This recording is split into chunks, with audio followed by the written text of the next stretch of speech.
Hai, Assalamualaikum warahmatullahi wabarakatuh.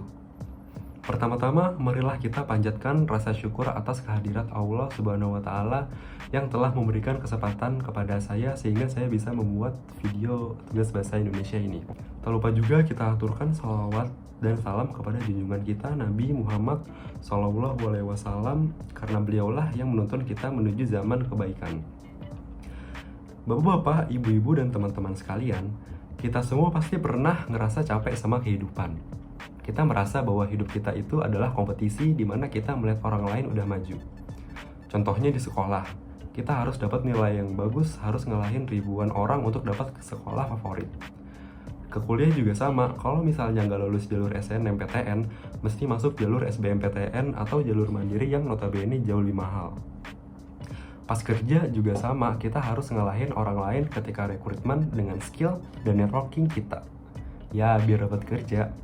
Kalau pengen dapat jodoh juga harus untuk berkompetisi dengan si gebetan-gebetan yang lain yang dipunyai oleh gebetan kita. Semua ini yang tadi saya bilang, itu dilakuin sama banyak orang, bahkan dilakuin dengan cara curang, bahkan mengambil hak orang lain. Supaya apa? Ya supaya mereka bisa santai di masa tua, supaya mereka bisa hidup enak, supaya mereka bisa dapat uang yang banyak. Mungkin juga itu ya kenapa orang-orang selalu bilang, ya udah lo jangan manja. Jadi orang tuh jangan lembek kayak ager-ager. Hidup itu keras, lo nggak boleh kalah.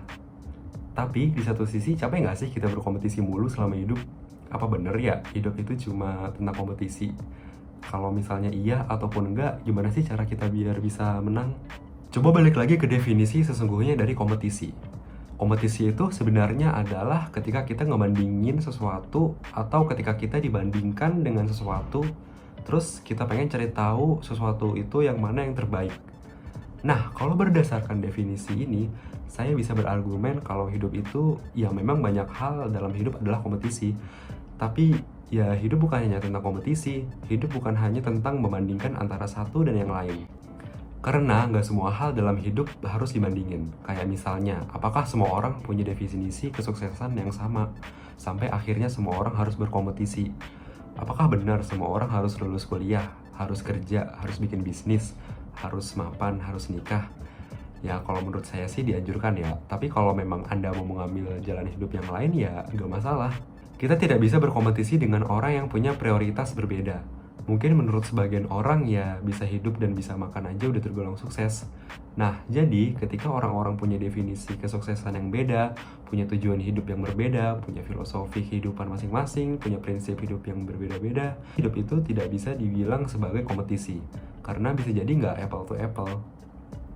Nah, terus bagaimana caranya bisa survive dan bagaimana caranya bisa achieve goal Anda di masa depan? Well, pertama Anda harus bisa temuin dulu tujuan hidup Anda sebenarnya. Cari tahu prinsip hidup Anda tuh kayak gimana. Definisi sukses setiap orang itu beda-beda. That's why Anda bisa temuin dulu definisi sukses menurut Anda berdasarkan tujuan hidup Anda. Dan yang kedua adalah kembangkan diri Anda setidaknya 1% lebih baik dari hari yang sebelumnya. Jadi daripada Anda mikirin kompetisi dengan orang lain, mikirin gimana cara ngalahin orang ini, gimana carain orang itu, mungkin kita bisa mulai untuk berkompetisi dengan diri kita sendiri.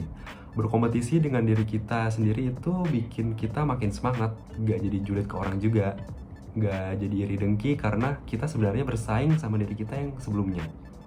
Jadi kayak kita pengen jadi lebih baik.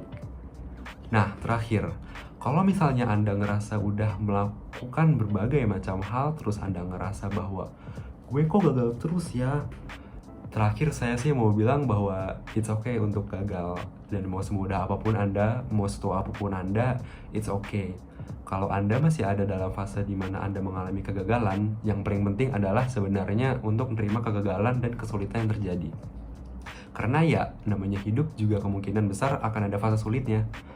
Tapi Anda jangan menyerah dengan mudah. Belajarlah dari kegagalan untuk mencapai tujuan yang sama dengan sebelumnya. Namun, lakukanlah dengan cara yang berbeda. Jadi, sudah tahu ya bagaimana cara untuk survive di kehidupan yang penuh plot twist ini? Tetap semangat buat Anda yang sedang berjuang untuk menggapai sesuatu. Sekian dari saya, kurang lebihnya mohon maaf. Terima kasih atas perhatiannya. Wassalamualaikum warahmatullahi wabarakatuh.